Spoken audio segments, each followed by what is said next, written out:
Mac and cheese. Everybody likes some good comfort mac and cheese, don't they? Well, it always starts with the water. So what I like to do is get a nice big pot, put a little oil in there, a little salt. Helps the pasta to not stick together and be so sticky.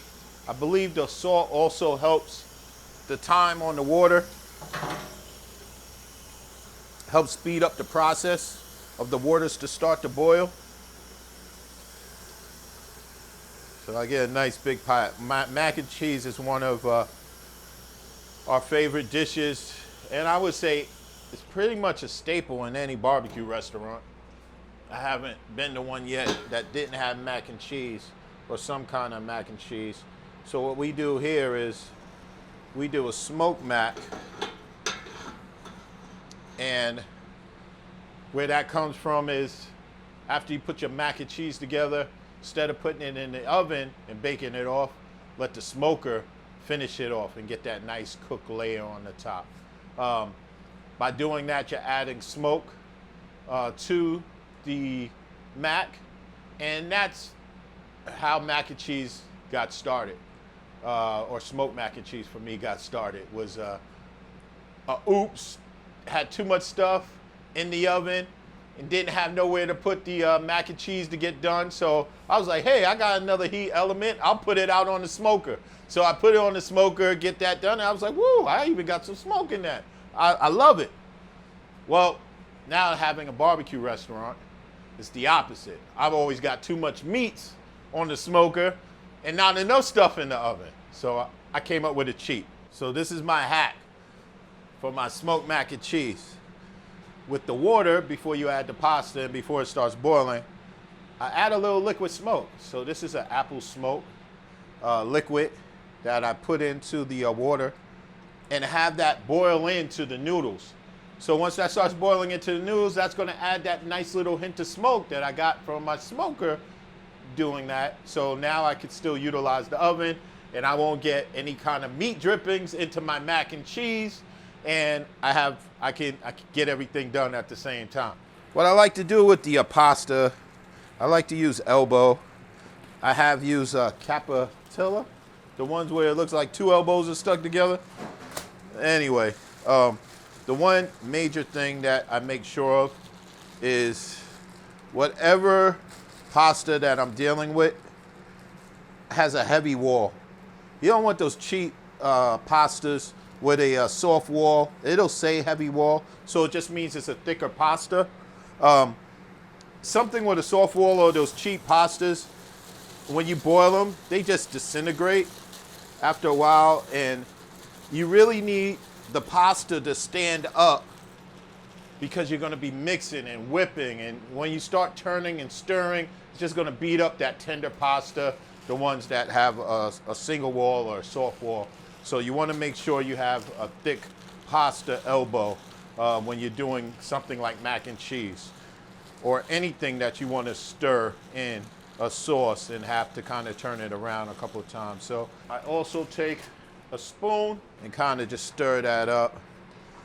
So loosens up the pasta to where it's not just sitting in a lump at the bottom of the pan when you need to strain that out. So with my cheese sauce, what I want to do is add some butter. Get that melted down. One of my key ingredients, Velveeta. Velveeta is that liquid gold for mac and cheese for me. It is definitely a processed cheese, but I'll use Velveeta just in the beginning to get that nice cheese sauce. So I start off with a cheese sauce, then I add a shredded cheese to my mac and cheese. So this is the cheese sauce is a two-part, right? You're gonna do a creamy, and then you're gonna add the cheesy.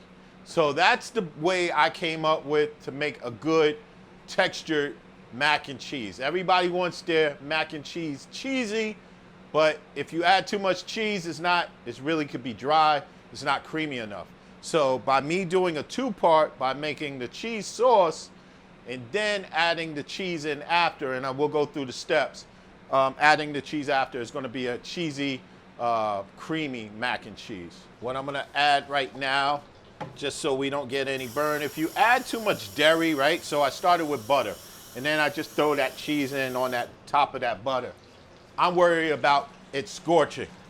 And again, just like I said prior videos, if you burn something in a pot, it's hard to get that burnt taste out. So you want to really make sure that you're paying attention to that.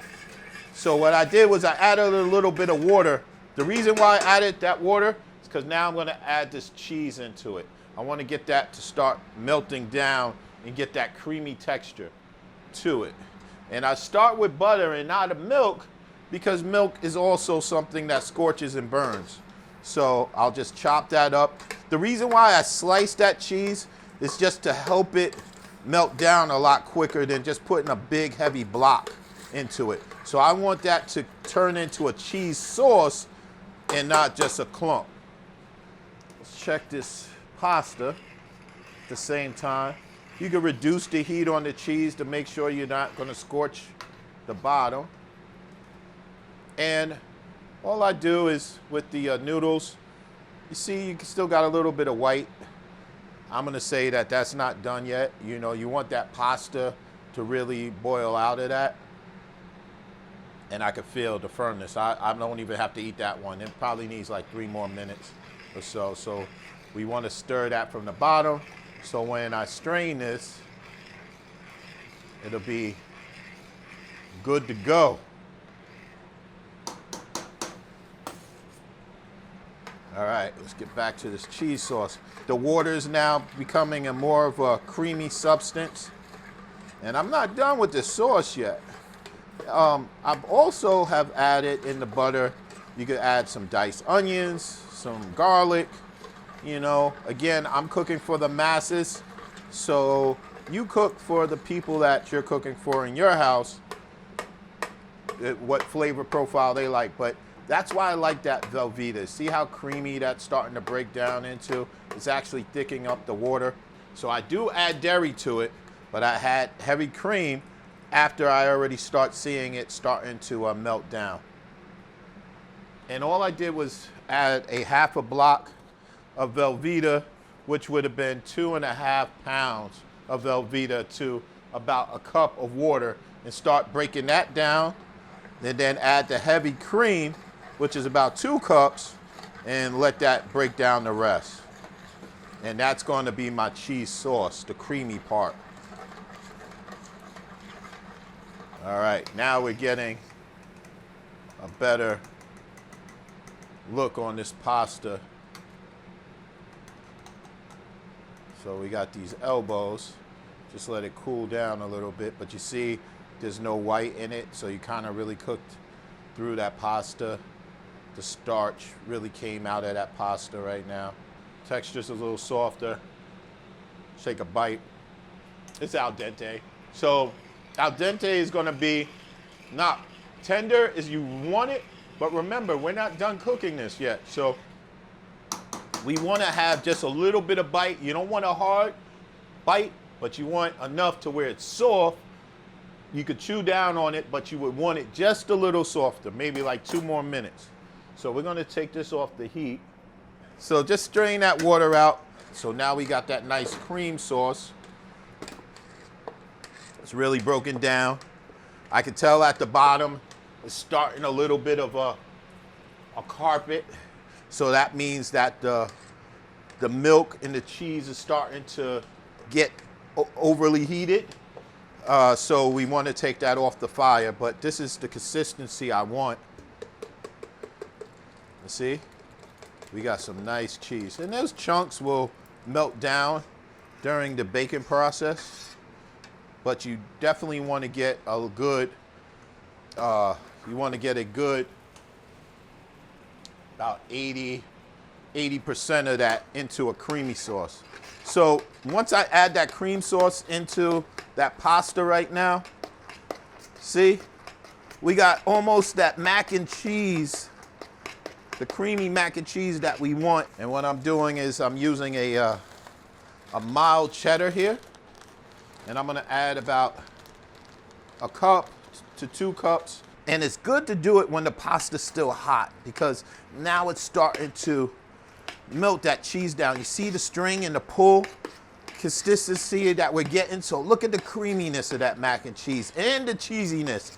And don't remember our little hack, the smokiness is already in that pasta that we added to the water. Now, that's a nice mac and cheese. I'm going to just add a little bit of my Fill the Grill rub, Cajun flavor, paprika, smoke, salt, black pepper, and that will give it a nice little Cajun flavor to my mac and cheese. It won't overpower it, it'll still be cheesy.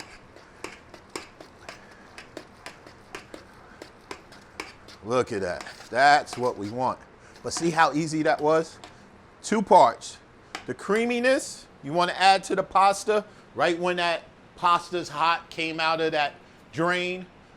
Still, the pasta was a little bit moist, so it helped with the creaminess of breaking that creamy cheese sauce down.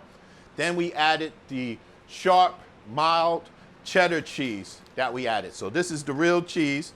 We used the Velveeta to make the cream sauce, but now you got a good mac and cheese. And all I'm gonna do here is do a side, because we would actually put this in a 3rd pan and bake that off. But because we're gonna do a test run on this mac and cheese, we're gonna just put it in the skillet. When you put it in the skillet, just sprinkle a little more cheese on top, right? Nothing wrong with that. It ain't hurting nobody. And we can throw that in that oven. Once you start seeing that cheese bubble, you want to keep the oven on at about 350 to 400 degrees. Once you start seeing that cheese start bubbling up, that cream cheese, the creamy part of the cheese sauce, and then the cheese strings are all going to pull together and incorporate a great mac and cheese.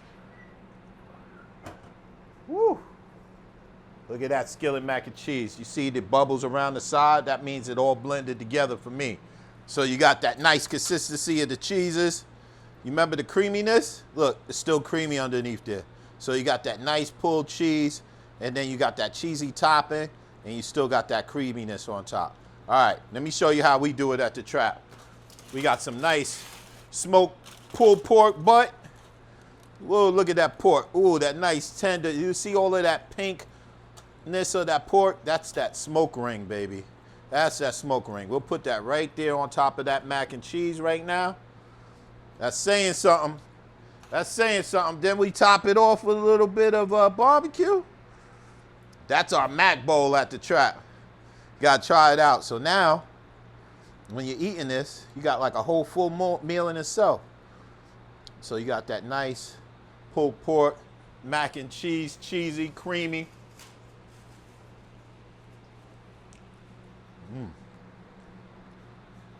I always wonder if I'm slipping, but I keep proving myself wrong every time. I'm not losing it. Even though I don't do it sometimes every day, I still come back and still get the same result.